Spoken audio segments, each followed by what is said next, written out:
You know those books that people keep talking about and they go like, oh my god, this book is amazing, and they just like it's on every recommendation. Oprah talks about it, Obama talks about it, Bill Gates talks about it, pretty much everyone in the world talks about it, and then you're like, oh, okay, fine, I will read it, but then you kind of just don't get to it because you don't know if you live up to the hype, and then you read it, and then you're like, oh, okay, yeah, I get it now. This makes sense. Everyone else who was hyping it up makes sense. And that book is Educated by Tara Westover. I just finished reading it about a few days ago, and I felt like now is the time for me to put down my thoughts on camera and tell you what I thought about it and why I think you guys should read it.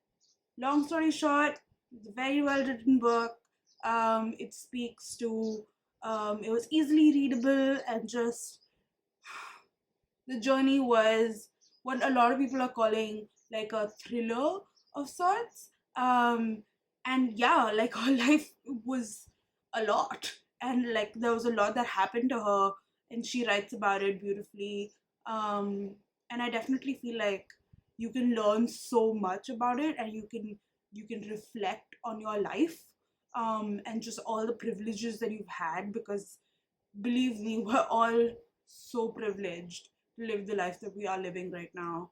And yeah, you just reflect on all of that, and that's what I've been doing. And I'm gonna stop doing this to this book. I'm sorry, and tell you what the book is about now. So the book is a memoir. I love saying that word, memoir. Um, and it's about her life in Idaho with her six brothers and sisters and her mother and father.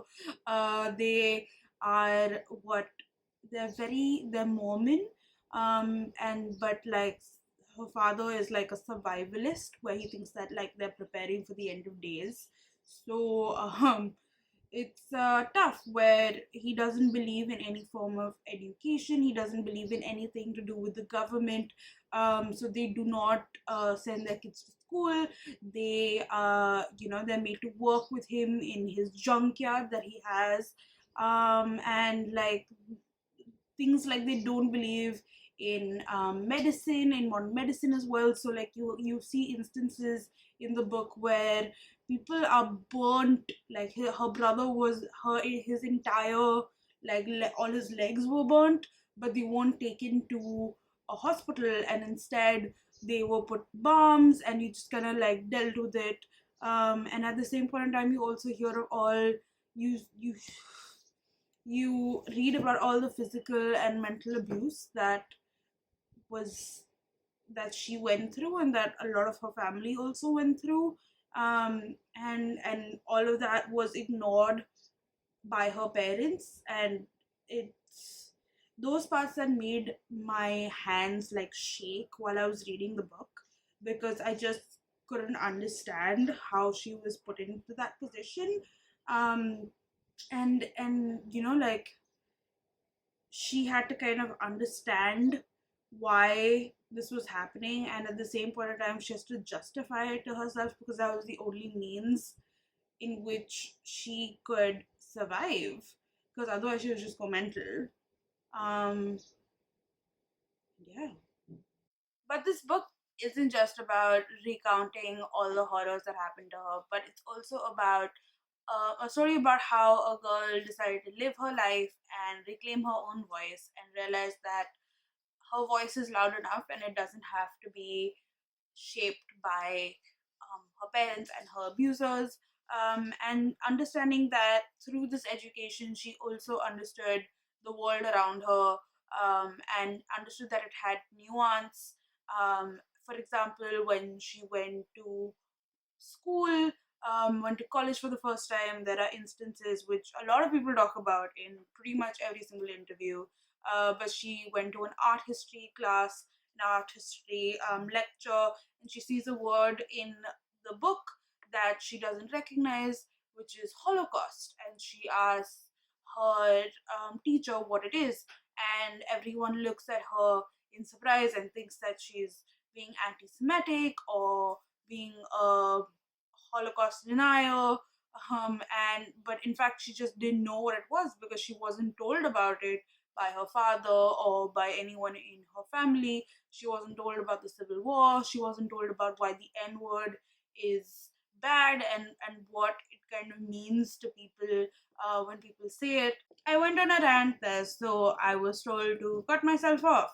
But before I end this rant about all the instances that I loved about the book, I have to tell you about the one that I loved the most, and that was when the first time Tara went to Cambridge, and she looks at Cambridge and looks at the architecture, and she says to herself that she knows that she's not dreaming because she knew that she could not imagine such a thing. And I think that that is just so lovely and so innocent, and just it just made me happy and sad at the same time.